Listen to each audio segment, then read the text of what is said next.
டிட்வா புயலால் பேரழிவை எதிர்கொண்ட இலங்கைக்கு 950 டன் நிவாரணப் பொருட்கள் இன்று அனுப்பி வைப்பு. சென்னை துறைமுகத்தில் இருந்து நிவாரணப் பொருட்களுடன் செல்லும் கப்பலை கொடியசைத்து அனுப்பி வைக்கிறார் முதலமைச்சர் மு.க. ஸ்டாலின்.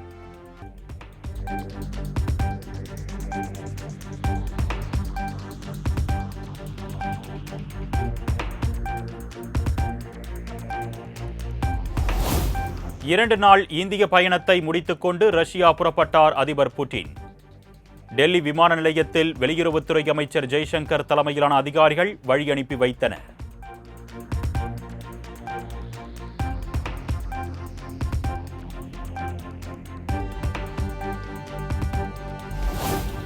குடியரசுத் தலைவர் மாளிகையில் ரஷ்ய அதிபர் புட்டினுக்கு அரசு விருந்து.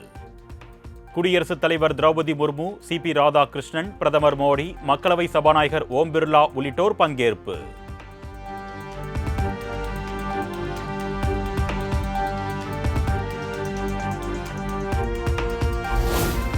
ரஷ்ய அதிபர் புட்டினுக்கு ஆன்மீகம் மற்றும் பாரம்பரியம் சார்ந்த பொருட்களை பரிசளித்த பிரதமர் மோடி. பகவத்கீதை, சதுரங்க பெட்டி, வெள்ளி குதிரை, காஷ்மீரின் குங்குமப்பூ உள்ளிட்டவற்றை நினைவு பரிசாக வழங்கினார்.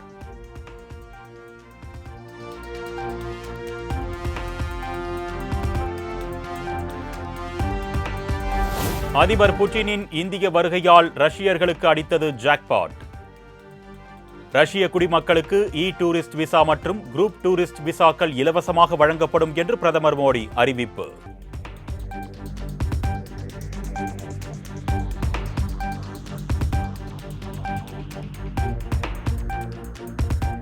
பாபர் மசூதி இடிப்பு தினத்தையொட்டி தமிழகம் முழுவதும் பாதுகாப்பு பணியில் 1 லட்சம் போலீசார் குவிப்பு. ரயில் நிலையம், வழிபாட்டு தலம், வணிக வளாகம் என பொதுமக்கள் அதிகம் கூடும் இடங்களில் பாதுகாப்பு தீவிரம்.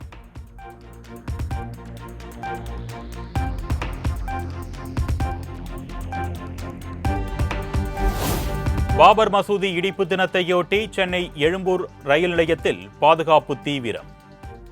வெடிகுண்டு செயலிழப்பு பிரிவினர் மற்றும் போலீசாரின் கட்டுப்பாட்டில் ரயில் நிலைய வளாகம்.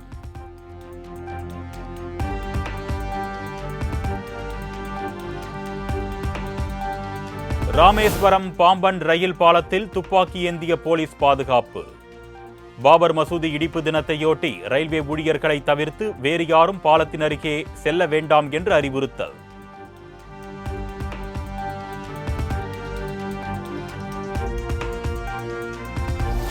நெல்லை ரயில் நிலையம் மற்றும் அதன் சுற்றுவட்டார பகுதிகளில் போலீசார் தீவிர சோதனை.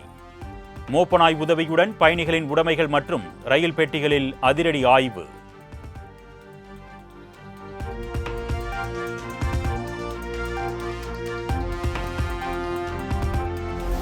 பாபர் மசூதி இடிப்பு தினத்தையொட்டி உத்தரப்பிரதேச மாநிலம் அயோத்தியில் பாதுகாப்பு தீவிரம்.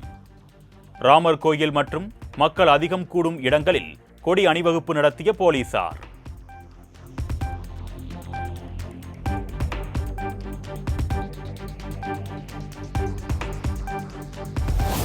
நாடு முழுவதும் ஒரே நேரத்தில் இண்டிகோ நிறுவனத்தின் 1000க்கும் மேற்பட்ட விமான சேவைகள் ரத்து. குறித்த நேரத்தில் செல்ல முடியாததால் ஊழியர்களிடம் கடும் வாக்குவாதத்தில் ஈடுபட்ட பயணிகள்.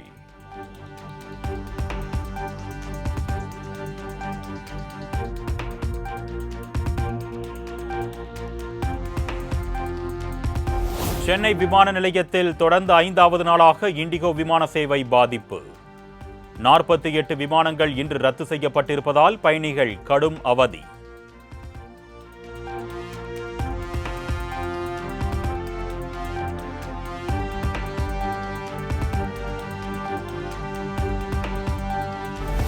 சென்னையில் முன் அறிவிப்பின்றி இண்டிகோ விமானங்கள் ரத்து செய்யப்பட்டதால் பயணிகள் பாதிப்பு. விமான நிலையத்தில் நீண்ட நேரம் தாங்கள் காக்க வைக்கப்பட்டதாக கூறி ஊழியர்களுடன் வாக்குவாதத்தில் ஈடுபட்டதால் பரபரப்பு.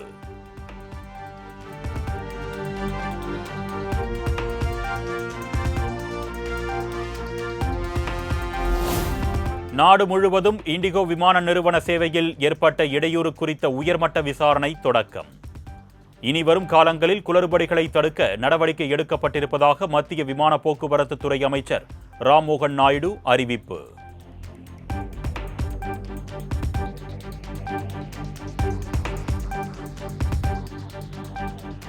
விமான சேவை பாதிக்கப்பட்டதன் எதிரொலியாக பல்வேறு வழித்தடங்களில் 100க்கும் மேற்பட்ட கூடுதல் ரயில் பெட்டிகள் இணைப்பு.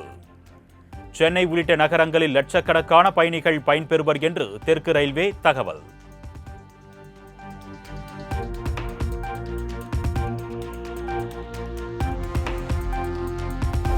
இண்டிகோ விமான சேவை பாதிப்பால் மற்ற உள்நாட்டு விமானங்களின் கட்டணங்கள் பன்மடங்கு உயர்வு. 4 மடங்கு வரை கட்டணங்கள் உயர்ந்திருப்பதால் விழி பிதுங்கி நிற்கும் பயணிகள்.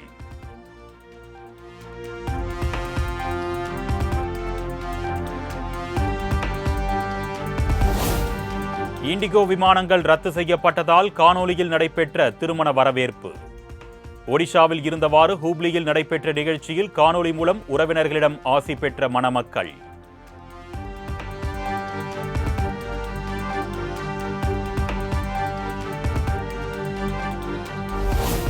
மத்திய அரசின் ஏகபோக மாடலின் விளைவுதான் இண்டிகோ விமான சேவை பாதிப்பு நடவடிக்கை. பாஜக அரசின் தவறுக்கு சாதாரண மக்கள் விலை கொடுக்க வேண்டிய அவல நிலைக்கு தள்ளப்பட்டிருப்பதாகவும் மக்களவை எதிர்க்கட்சித் தலைவர் ராகுல் காந்தி விமர்சனம். சேலம் தனியார் மருத்துவமனை விடுதியில் உணவு சாப்பிட்ட மாணவிகளுக்கு வாந்தி, மயக்கம். 70 பேர் பாதிக்கப்பட்டதை அடுத்து சமையல் கூடத்திற்கு சீல் வைத்த உணவு பாதுகாப்புத் துறையினர்.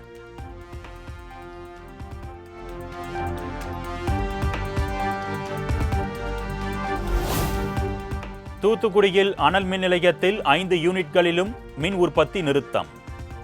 1050 மெகாவாட் மின்சார உற்பத்தி பாதிப்பு.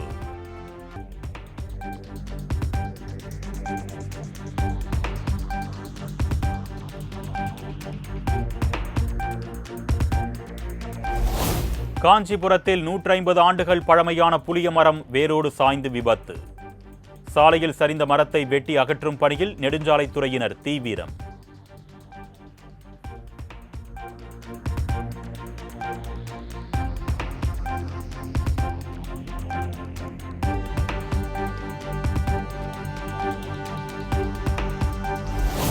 தடை நீக்கப்பட்டதை அடுத்து குற்றாலம் அருவியில் குவிந்த ஐயப்ப பக்தர்கள். குடும்பத்துடன் அருவியில் குளித்து மகிழ்ந்த அதிகப்படியான சுற்றுலா பயணிகள்.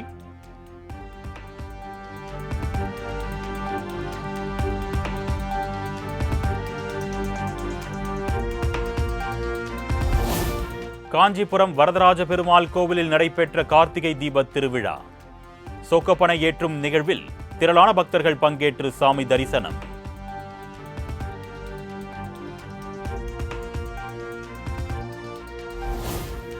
சேலம் மாவட்டம் எடப்பாடி வெள்ளாண்டி வலசு காளியம்மன் கோவில் கும்பாபிஷேக விழா. சிறுவர் சிறுமியரின் சிலம்பாட்டத்துடன் நடைபெற்ற தீர்த்தக்குட ஊர்வலத்தில் ஆயிரக்கணக்கான பெண்கள் பங்கேற்பு.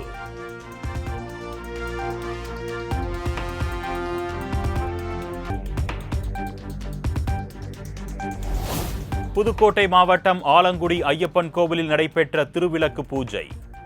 கூட்டு வழிபாட்டில் பங்கேற்று சுவாமி தரிசனம் செய்த நூற்றுக்கணக்கான பெண்கள்.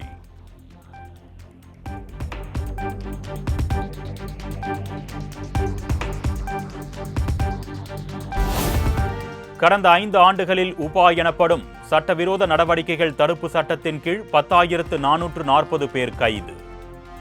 அதிகளவாக ஜம்மு காஷ்மீரில் மட்டும் 3,600 பேர் கைது செய்யப்பட்டிருப்பதாக உள்துறை இணையமைச்சர் நித்யானந்த ராய் தகவல்.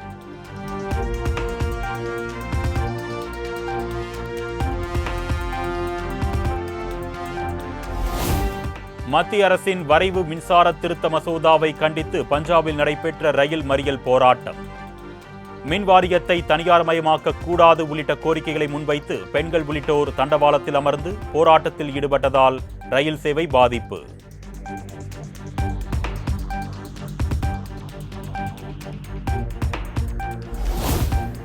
கேரள மாநிலம் திருவனந்தபுரத்தில் நடைபெற்ற இந்திய கடற்படையின் செயல்பாட்டு ஒத்திகை நிகழ்ச்சி. நீர்மூழ்கி கப்பல்கள், போர் விமானங்கள் மற்றும் ஹெலிகாப்டர்களின் கண்கவர் சாகசங்களை கண்டு ரசித்த குடியரசுத் தலைவர்.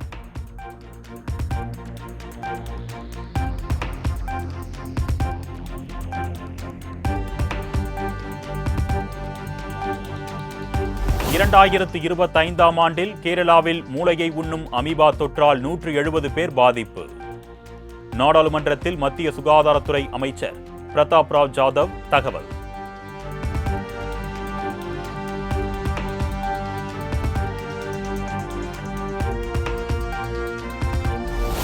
சபரிமலை பம்பையில் இருந்து நிலக்கல் பகுதிக்கு செல்ல 4 மணி நேரத்திற்கு மேலாக பேருந்து இல்லாததால் ஐயப்ப பக்தர்கள் அவதி. பணியில் இருந்த காவலர்களுடன் கடும் வாக்குவாதத்தில் ஈடுபட்டதால் பரபரப்பு.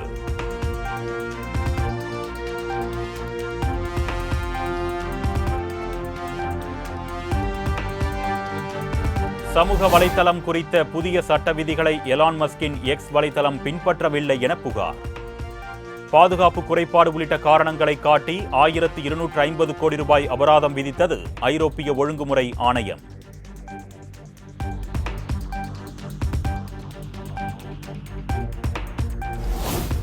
இலங்கையில் மழை வெள்ளத்தில் சிக்கி உயிரிழந்தோர் எண்ணிக்கை 607 அதிகரிப்பு.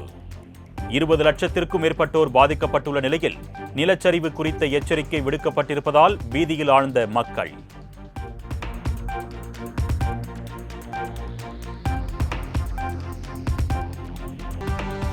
ஜூனியர் உலகக்கோப்பை ஹாக்கி போட்டியில் அரையிறுதிக்கு முன்னேறியது இந்தியா. சென்னையில் நடைபெற்ற போட்டியில் பெல்ஜியம் அணியை 4-3 என்ற கோல் கணக்கில் வீழ்த்தி அசத்தல்.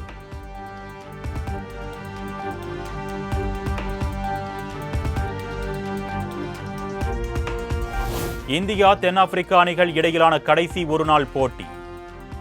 இரு அணிகளும் தலா ஒரு வெற்றி பெற்றிருப்பதால் இன்று நடைபெறும் போட்டிக்கு ரசிகர்களிடையே மிகுந்த எதிர்பார்ப்பு.